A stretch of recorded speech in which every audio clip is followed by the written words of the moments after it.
So this is digital citizenship lesson number 1. One of the biggest things you all do, and including me, is look up images and save them on your computer, throw them in a project, maybe in a movie, publish it to your teacher's Canvas, and then some of you present it. A couple of you might put it on YouTube.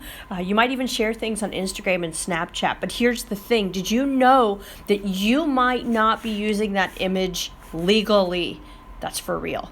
So really quickly today, I'm going to show you how to find an image and then actually use it the proper way. So I'm going to quickly search. I'm going to tap on images. Your screen might look different. That's okay. You know to go to Google Images, type in images.google.com, or you can search Google Images and then go there. So now I'm in Google Images and I am going to look for a picture of a golden doodle, because that's what we know. That's what Dudley is. He's pretty awesome. So I'm going to search. And now I'm here and you're like, oh, yay, I can use any of these pictures. That's false. You have to make sure that you filter this correctly. So do you see here where it says latest GIF HD and then you have color options? Go swipe all the way to the left until you get to something called labeled for reuse. So I'm going to tap on labeled for reuse. All right, so now I'm seeing things that I am probably allowed to use, but it depends on what they say and how I'm allowed to use it. So that works and that will get me by, but it's not always the best option. So I'm going to show you a website that I absolutely love. It's called Wikimedia. Yes, it sounds like Wikipedia, but it's not. Wikimedia.com. Okay, so once I get in here, there are thousands of options, and it gets a little overwhelming, but what you want to look for is something called Wikimedia Commons, and it's that one right there. So we tap on it.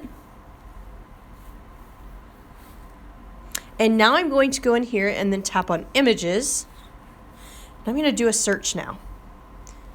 Golden doodle. Okay, I'm going to go ahead and search it. It looks good. And I'm going to scroll through here. And it looks like it's going to give me an options, but oh my gosh, look right there. That's the cutest dog ever.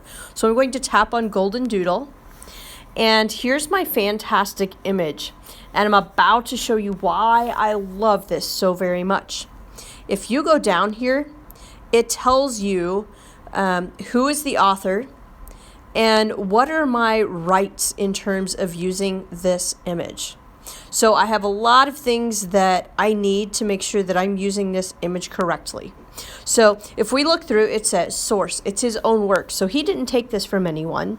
The author is this Gulpaven. And as I look through here, it says the file is licensed under the Creative Commons Attribution Share Alike 4.0. And you're like, what does that mean? I'm with you too. So if you read below it, it says you are free to share, to copy, distribute, and transmit the work. So that means you can put it somewhere. You are allowed to remix it. So you're allowed to adapt it, but you have to do this. If you change the image or add it to something, let's say in Canva, you have to do the following. You have to give credit and state that the original image was created by the guy, Gulpaven, up above. So we have to state that the image was edited by you, but image is owned by this person. Okay? And then the next thing is share alike. What in the world does that mean, right? If you remix, transform, or build upon the material, you have to, of course, again, distribute your contribution. You have to say that I'm going to use the license this other guy did because it's really his. It's not yours. You just remixed something. So you have to give the author credit, and you have to include this Creative Commons part. So we have to figure out, how in the world do you do that? And I'm about to show you. So one thing we have to keep in mind is what website are we on, right? It's not just commons.wikimedia.com. There's actually an entire website. So I'm going to tap up there and copy that whole website. And I'm going to show you in the next video, what do you do with all of this information and how do I successfully save the video? So I think you know how to save images. If you have a question about that, ask your neighbor. So what I need you to do is right now, go to Wikimedia Commons like you would have in this video. You watched me do it. And I need you to find this exact image and save it in your photos on your iPad. Good luck.